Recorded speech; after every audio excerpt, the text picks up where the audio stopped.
할렐루야. 오늘 하나님께서 우리에게 주시는 귀한 생명의 양식은 요한복음 4장 20절과 24절의 말씀을 가지고 이렇게 예배하는 자들을 찾으시느니라는 제목으로 주시는 양식을 함께 나누겠습니다. 먼저 본문의 말씀을 함께 읽겠습니다. 예수께서 가라사대 여자여 내 말을 믿으라. 이 산에서도 말고 예루살렘에서도 말고 너희가 아버지께 예배할 때가 이르리라. 너희는 알지 못하는 것을 예배하고 우리는 아는 것을 예배하노니 이는 구원이 유대인에게서 남이니라. 아버지께 참으로 예배하는 자들은 신령과 진정으로 예배할 때가 오노니 곧 이때라. 아버지께서는 이렇게 자기에게 예배하는 자들을 찾으시니라. 하나님은 영이시니 예배하는 자가 신령과 진정으로 예배할 자니라. 아멘. 여러분, 예배란 과연 무엇입니까? 이 물음은 종교인들에게 매우 중요한 물음입니다. 다소 표현에 무리가 있기는 하더라도 이 물음에 어떠한 대답을 하느냐의 신앙생활의 성공과 실패 여부가 달려있다고 할 수가 있습니다. 하나님은 예배하는 자들을 찾으신다. 그러나 예배하는 이들을 찾으신다는 뜻은 아무렇게나 예배하는 자들을 찾으시는 것이 결코 아닙니다. 알지 못하는 것을 예배하는 자들에 대해서는 도무지 관심을 기울이지 않으십니다. 다만 이렇게 예배하는 자들을 찾으신다고 하는 안타까운 바람을 갖고 계십니다. 성경에서 말하고 있는 이렇게 예배하는 자들을 그는 찾고 계시고 만나고 싶어하며 함께하고 싶은 것입니다. 그렇기 때문에 참으로 예배한다고 하는 것은 신앙생활의 사활이 달려있는 심각한 문제라고 할 수 있습니다.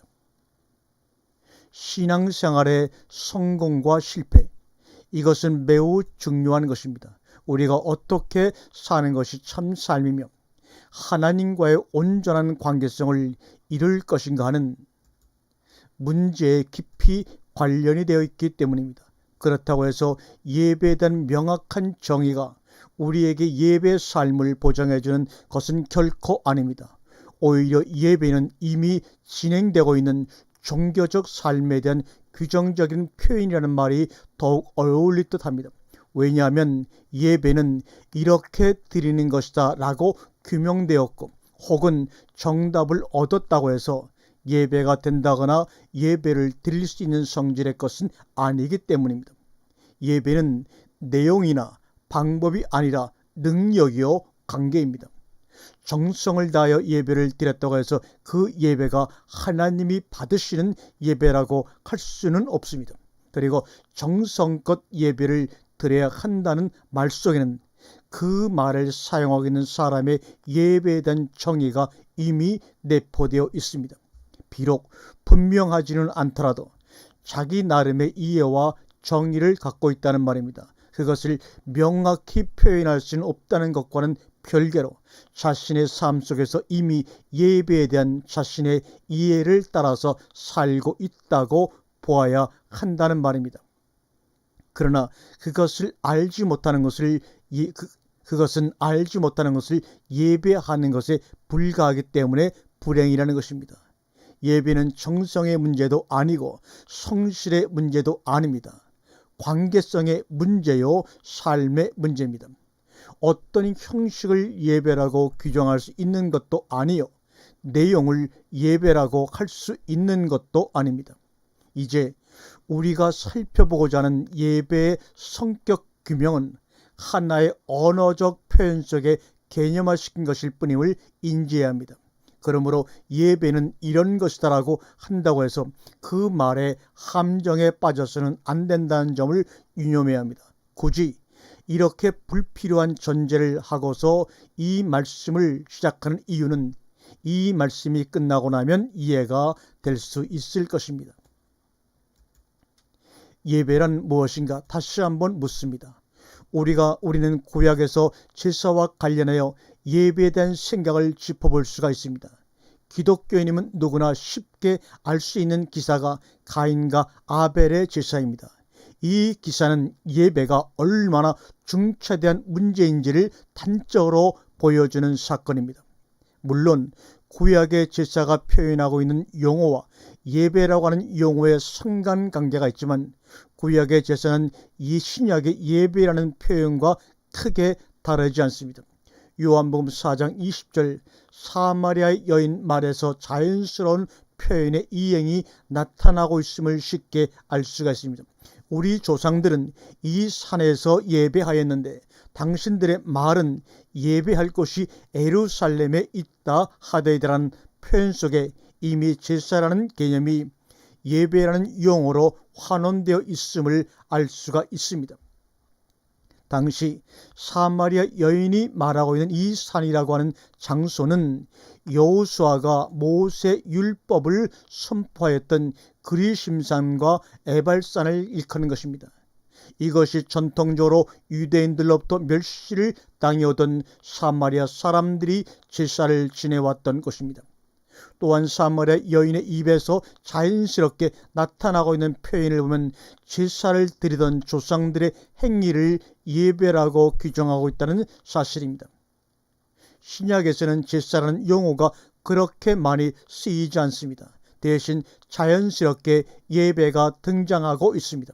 그리고 예배 대신 제사라는 용어를 사용할 때에는 구약의 제사적 용어와 구별하기 위해 형용사를 대동합니다. 즉 신령한 제사, 거룩한 제사, 향기로운 제물과 생축, 영원한 제사, 찬미의 제사라고 하므로 공유를 원하고 제사를 원치 아니하시는 하나님의 신약적 제사 혹은 예배에 관하여 말씀하고 있는 제사의 개혁적 표현을 살펴볼 수가 있습니다.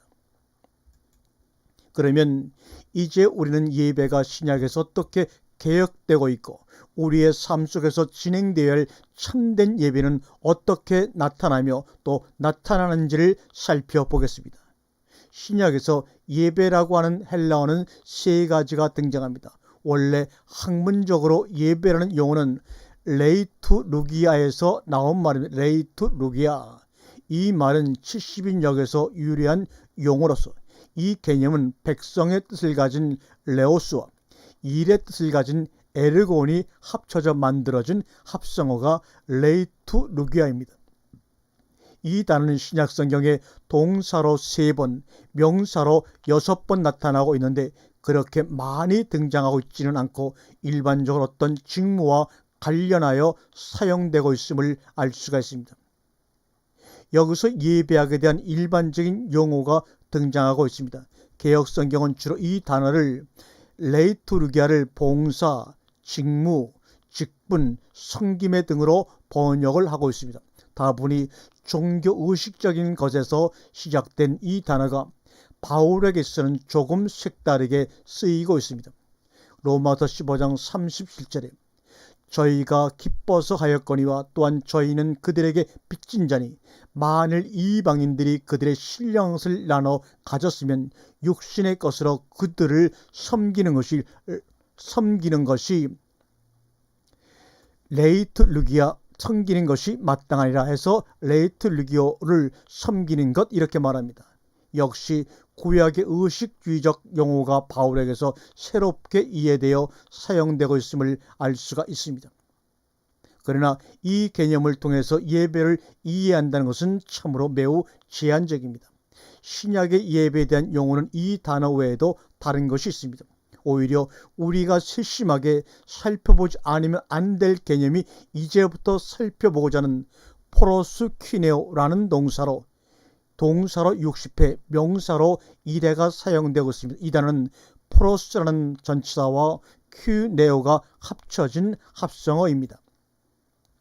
퀴네오는 키스하다, 경배하다 혹은 절하다는 의미입니다. 그러므로 무엇을 향하여 입맞추다라고 의역을 해볼 수 있는 단어입니다. 그런데 이 단어는 사복음서와 계시록 외에는 거의 나타나지 않고 있다는 것이 특이할 만한 점입니다. 사도행전의 4번, 고린도전서 14장 25절과 히브리서 1장 6절에 각각 1회씩 등장하고 있을 뿐입니다. 이 개념을 우선 쉽게 설명해 본다면 흔히 예배라는 개념의 영어 표현이 두 가지가 있는데 그중 한 가지는 워십이라는 개념입니다. 이것이 바로 프로스키네오를 서비스로 번역한 사례는 찾아볼 수는 없습니다. 이에 비하여 라트레이아라는 단어는 명사로 5번, 동사로 21번 등장하고 있습니다. 이 단어가 곧 서비스로 육해 번역되고 있는 단어입니다. 물론 처음에 살펴본 레이투 루기아도 거의 서비스 혹은 미니스트리로 번역되고 있습니다. 문제는 이러한 일련의 개념들을 통해서 예배를 우리가 어떻게 이해할 것인가 하는 점입니다. 어떤 이들은 라트레이아는 언제나 하나님을 예배하는 데만 쓰이는 단어라고 말하는 이들도 있는 반면 그 반대의 경우도 등장합니다. 반대의 경우란 라트레이아는 섬기는 것이며 봉사하는 것이요, 그러므로 진정한 예배는 형제나 이웃을 내 몸과 같이 섬기는 삶이라고 하는 견해입니다. 여기서 조금 정치적 채색이 짙게 가미되면 이른바 민중의 개념이 등장하고 구조학의 개념들이 등장합니다. 물론입니다. 우리가 살고 있는 사회 구조적인 모순이라든지 부정부패 척결은 기독교인이기 이전에 모든 인간들의 공통의 관심사로 해결되어야 할 문제들이요, 관가되어서는 안 된다는 사실입니다. 그것은 인지상식이요, 인지상정이요, 상식이라면 누구든지 알 수 있는 현상들입니다. 문제는 그러한 것과 예배라고 하는 것이 어떤 관련을 맺고 있느냐 하는 것인데, 물론 전혀 관련이 없는 것만은 아닙니다. 그러나 그것은 예배 이전의 문제요, 이전의 상식입니다. 그러한 것을 예배적 삶이라고 한다면 그것은 그들의 종교관에 비추어 볼 때 예배가 될 수가 있습니다.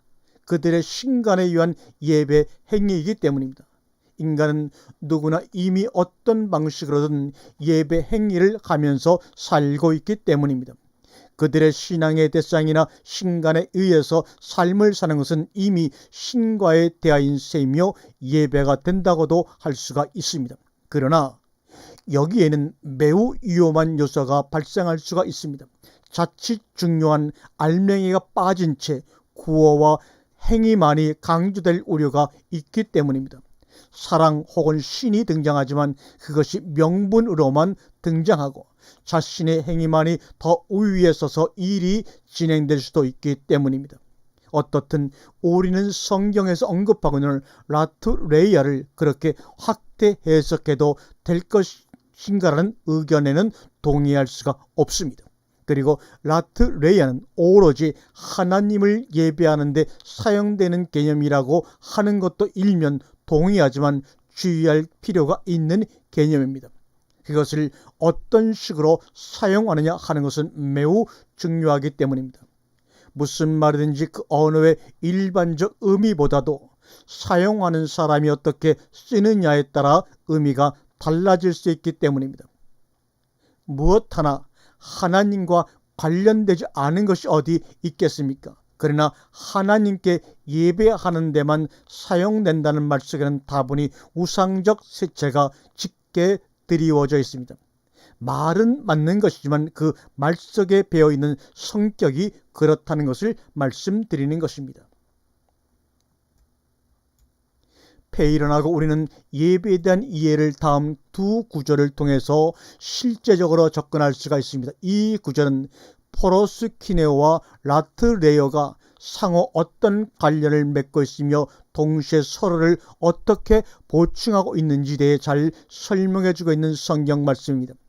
요한복음 4장 21절로 24절의 말씀과 로마서 12장 1절의 말씀입니다. 요한복음 4장은 여러분이 알다시피 사마리아 여인과의 대화 중에서 말씀하신 예배에 대한 대선언입니다. 함께 봉독합니다. 예수께서 가라사대 여자여 내 말을 믿으라. 이 산에서도 말고 예루살렘에서도 말고 너희가 아버지께 예배할 때가 이르리라. 너희는 알지 못하는 것을 예배하고 우리는 아는 것을 예배하노니 이는 구원이 유대인에게서 남이니라. 아버지께 참으로 예배하는 자들은 신령과 진정으로 예배할 때가 오느니 곧 이때라. 아버지께서는 이렇게 자기에게 예배하는 자들을 찾으시니라. 아버지 하나님은 영이시니 예배하는 자가 신령과 진정으로 예배할지니라. 아멘. 여기서 등장하는 개념이 곧 포로스케노입니다. 마태복음이나 누가복음에도 많이 등장하고 있기는 하지만 그곳에 등장하는 개념들도 결국 여기서 잘 정돈이 될 수 있으며 그 개념의 이해를 바르게 정립해 줍니다. 예수에게 달려와 절하며 경배하는 기사가 많이 등장하고 있으며 그럴 때 포로스큐네오라는 단어를 쓰고 있습니다. 여기 사마리아 여인과의 대화에서 사용하고 있는 예배도 그와 전혀 무관하지 않습니다.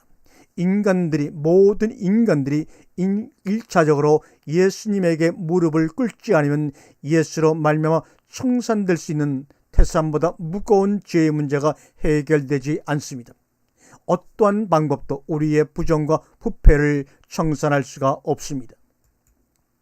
개인의 죄악적인 속성을 무엇으로 해결할 수 있으며 타파할 수가 있겠는가 그 말입니다. 결국 예수님에게 경배하는 과정이 필요하며 사마리아 여인과의 대화의 핵심도 예배의 핵심적 요소라고 할 수 있는 예수 그리스도 자신의 메시아 선언과 구원의 선포라고 할 수 있는 것이요, 거기에 예배의 핵심이 있음을 알리는 것입니다. 그러므로 곧 이때라는 말이 타당한 것은 사마리아 여인 앞에 자신이 서 있기 때문에 사마리아 여인에게는 바로 거기 그리고 그 시각만이 예배 초소요 때였던 셈입니다. 그러므로 우리는 항상 바로 여기 그리고 지금만이 초소와 시간이 될 수 있어야 예배의 삶이 온전히 진행될 수가 있다는 말입니다. 여기는 바로 그리스도 아니어야 합니다. 그것은 또한 항상 현재여야 합니다. 지금 그리고 여기에서의 예배가 없다면 이는 예배에서 이미 실패하고 있는 것입니다. 그런데 예수님께서는 다음과 같이 요한복음 4장 24절에 말씀하고 있습니다. 퓨누마 호 네오스카이 투스 프로스 노 퀴타스 아우톤 엔 퓨누마 티 카이 알렌데야 데이 프로스쿠 퀴네인. 이 말은 하나님은 영이시니 그를 예배하는 자들이 영과 진리로 예배해야 한다는 말씀입니다. 예배하라고 하는 명령이기보다는 당위를 나타내는, 그래서 마땅히 그래야 된다는 의미입니다. 그렇지 않은 것은 알지 못하는 것을 예배하는 것이기 때문입니다. 이것이 예배의 형식이라면 형식이겠습니다. 그러나 그것이 어찌 주일날이라고 하는 날에 모여서 모양을 갖추어 드리는 그러한 형식을 일컫는 것이겠습니까? 형식이라면 엔 퓨뉴마티카이 알렌데이아, 영과 진리 안에서만 있을 뿐입니다. 그 안에만 영이신 하나님이 계시기 때문이요, 그곳에서만 거룩한 입맞춤이 가능하기 때문입니다. 이것이 바로 하늘이요, 이곳에 생명의 근원이 있기 때문에 당연히 예배는 그렇게 이루어져야 하는 것이요, 그러한 때가 도래해야 되는 것입니다. 사마리아 여인에게도 그것이 미래일 때가 있었고 그리고 바로 지금 일때가 있었듯이 이제 우리는 그렇게 예배하는 때를 맞이하지 않으면 안 됩니다. 이 예배는 골방에 들어가 문을 닫고 오직 영과 진리의 창고 안에서 영이신 하나님을 만나 뵙는 것을 말하는 것입니다. 하늘 창고에 쌓인 보물을 보고 눈이 휘둥그레지는 경험을 하는 것이요, 생수를 마시고 생수의 뿌리를 들여오는 것이며 쌓을 것이 없도록 붙지 아니하나 보라시는 보화를 손에 가득 쥐고 입에 머물고 생명을 호흡하는 순간입니다. 이것이 어찌 스스로의 행위로 가능하겠으며 자신의 의로움으로 성취될 수가 있겠습니까? 말씀의 풍요를 누리고 수확하는 시간을 어찌 종교적 행위라고 할 수가 있겠습니까? 도리어 그러한 종교적 행위의 모든 것들이 거부가 됩니다. 왜냐하면 이것은 하나님과의 진정한 관계성이요, 생명과를 향해 나아가는 것이기 때문입니다. 빛 가운데 거함이요, 이것이 없이는 살 수 있는 능력을 상실하기 때문에 이러한 예배의 삶을 찾아서 살지 않을 수 없습니다. 이것이 주어지지 않는 상태에서는 여전히 알지 못하는 예배로 그러한 예배를 대신할 수밖에 없습니다. 기운을 차리고 생명수를 마시고 생명과를 먹자 이 말입니다. 그것만이 우리를 살게 합니다. 그러한 예배만이 우리를 살립니다.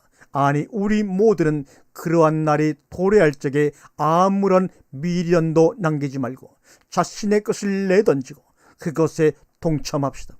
선악의 세계를 벗어버리고 다만 생명의 열매로 나아가는 것만이 예배의 삶에서 승리하게 되는 것입니다. 바울에게서도 포로스코네오는 라트레아가 되고 있음을 알 수가 있습니다. 이 단어는 고용된 가인이라는 의미의 라트리스에서 유래하여 섬긴다는 의미가 주류를 이루고 있습니다. 이것이 로마서 12장 1절에 잘 나타나고 있습니다. 그러므로 형제들아, 내가 하나님의 모든 자비하심으로 너희를 권하노니 너희 몸을 하나님이 기뻐하시는 거룩한 산제사로 드리라. 이는 너희의 드릴 라트레이아 합당한 영적 예배니라. 바울은 여기서 거룩한 산제물로 드리는 것이 합당한 라트레이아라고 말하고 있습니다. 문제는 여기서 거룩한 산제물로 드리는 것이 무엇이겠는가 하는 점입니다. 물론 제사 혹은 제물은 하나님께 드리는 것이요, 그것이 하나님을 섬기는 것입니다. 그런데 하나님께 드리는 제물의 결과는 무엇인가? 구약에서 그렇게 많은 제사와 제물은 무엇을 위한 것이었던가? 그 모든 것이 곧 우리 자신의 죄를 사해 주는 것이요, 우리의 문제 때문에 양의 제물이 필요했던 것입니다. 제사장의 제물을 드리는 봉사와 섬김의 행위는 그것의 결과로 백성들의 죄의 문제를 해결하는 것과 관련이 있었고, 그것이 바로 제사장들의 직무였습니다. 그런데 바울은 양을 잡아서 거룩한 산 제물로 드리라고 표현하고 있지 않고 자신을 거룩한 산 제물로 드리라고 하고 있습니다. 이것이 예배의 첫 모습이며 라트레이아라는 것입니다. 그러므로 산제사의 삶은 곧 예배인 셈입니다. 산제사의 대표적인 모델이 예수 그리스도임은 더 말할 나위가 없습니다. 에베소 5장 1절과 2절에 보면, 그러므로 사랑을 입은 자녀같이 너희는 하나님을 본받는 자가 되고 그리스도께서 너희를 사랑하신 것 같이 너희도 사랑 가운데 행하라. 그는 우리를 위하여 자신을 버리사 향기로운 제물과 생축으로 하나님께 드리셨느니라. 아멘. 예수 그리스도의 산제물은 곧 자신이 하나님께 드려지는 것이요, 그것은 우리를 사랑하는 것이었으며 우리를 위해서 자신을 버리는 버림입니다. 이것이 바로 산제물이요 산제사입니다. 이것이 바로 참예배요 사랑 가운데 행함입니다. 이것이 바로 라트레이아요 서비스 섬김인 셈입니다. 이것만이 하나님을 섬기는 섬김의 진정성이며 예배입니다. 그것은 자신의 구원인 동시에 물론 형제의 구원입니다. 로마서 12장 이하는 결국 이러한 산제사의 삶이 어떻게 형제들과의 관계성 속에서 나타나는가를 말씀하고 있습니다. 그리고 그것만이 하나님을 섬기는 것과 동시에 하나인 것입니다. 그렇다면 이것은 어떻게 가능할 수 있을까? 어떻게 생축으로 드리는 삶을 우리가 살 수 있다는 말인가? 그것은 곧 엔 퓨니마티카이 알렌데야, 영과 진리 안에서의 예배만이 그것을 가능케 하는 원동력이요 근원이라고 성경은 증언합니다. 그래서 영과 진리 안에서 포로스퀴네오는 라트레이아를 가능하게 하는 것이며, 이것은 둘이 아니요 하나인 셈이요 서로 다른 관점에서의 표현일 뿐입니다. 무릇 시냇가의 신교나무가 시절을 쫓아 과실을 맺으며 잎사귀가 마르지 아니함 같이 그 행사가 형통하다는 시편의 고백과 같은 양태입니다. 시냇가에 뿌리를 내리고 있는 것이 바로 포로스퀴네오 라면, 시절을 쫓아 과실을 맺는 것은 라트레이아 예배이니 이것을 어찌 둘이라고 말할 수 있겠습니까? 이것은 둘이며 동시에 하나입니다. 둘이면서 둘이 아니고 하나이면서 하나가 아닌 이것이 바로 관계라고 할 수가 있는 것입니다. 열매를 맺지 않으면 온전한 구원이 이루어지지 않고 배임을 당할 수 있으니 그것은 둘이요, 뿌리가 없이 열매가 있을 수 없으니 하나입니다. 포로스크네오가 빠진 라트레이아는 메마르게 짝이 없는 것이며 알맹이 없는 쭉정이에 불과하고 생명이 없는 공허입니다. 진정한 섬김이 불가능하며 다만 제스처와 종교적 행위로만 나타납니다. 동시에 라트레이아가 결여된 프로스콘의 예배는 맹목이며 속임수가 될 수 있고 미혹이며 형제를 죽이고 또한 자신을 죽입니다. 온전한 구원에 도달할 수가 없습니다. 진정한 양식은 이 둘이 어우러진 곳에 존재합니다. 그렇지 않고 참된 양식도 참된 음료도 아니요 부분이요 반쪽이며 자칫 썩어버리는 것이 될 수가 있습니다. 전자의 예배도 위대하고 경이로운 것입니다. 그러한 예배에 일단 참여하려 해도 자신의 어떤 것이 부인되지 않으면 안 됩니다. 그러나 결코 그것이 전부가 아니라는 사실입니다. 무엇을 위해서 프로스쿠네오 하고 있는가? 혼자서 세월 가는 줄 모르고 도를 닦기 위해서 그러한 것인가? 기독교는 득도를 즐기기 위한 종교가 아닙니다. 그것은 참된 깨달음이 아니요 도리어 반쪽짜리의 알입니다.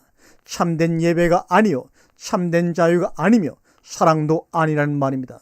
참된 상과는 거리가 멀습니다.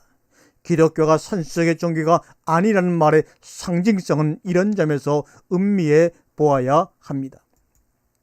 예수께서 참으로 신비한 말씀으로 진리를 선포하고 오래를 격려하고 계십니다. 요한복음 10장 9절의 말씀입니다.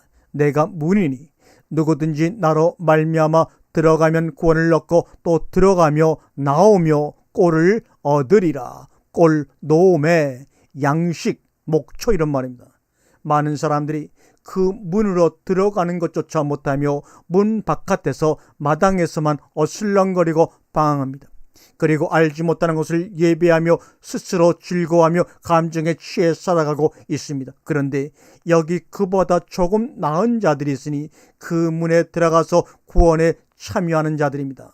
문 밖에 있는 자들은 감히 상상도 못하는 하나님의 나라의 참맛을 보게 되는 것입니다. 그러나 거기에 도취되어 또 하나의 구원을 간과해버리고 맙니다.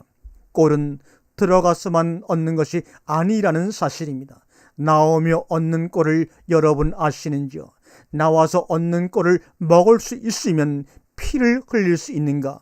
그것은 곧 생축으로 드릴 수 있는 능력의 문제요 관계성의 문제입니다. 그러므로 예배는 바로 이와 같은 삶의 능력이요 구원의 빛입니다. 형식이나 방법이나 이론이 결코 아닌 것입니다.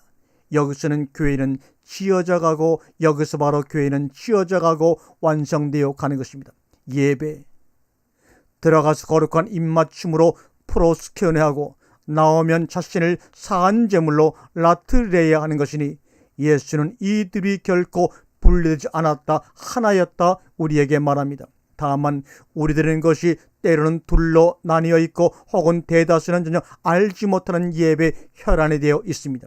이것이 둘로 나누어지는 때가 있지만 그것이 과정이라면 이제 둘이 아니요 하나인 때가 있어야 합니다. 그리고 그것이 우리의 기도이며 원함입니다. 하나님은 오늘 이렇게 예배할 수 있는 자들을 찾고 계시니 곧 이때가 아닌가 생각합니다. 우리는 좀 더 성숙한 삶으로 나아갑시다. 그리고 예배하는 삶을 삽시다. 예수께서 대답하여 가라사대 기록하기를 주 너의 하나님께 경배하고 프로스코네오하고 다만 그를 섬기라 라트레이하라 하였느니라. 아멘.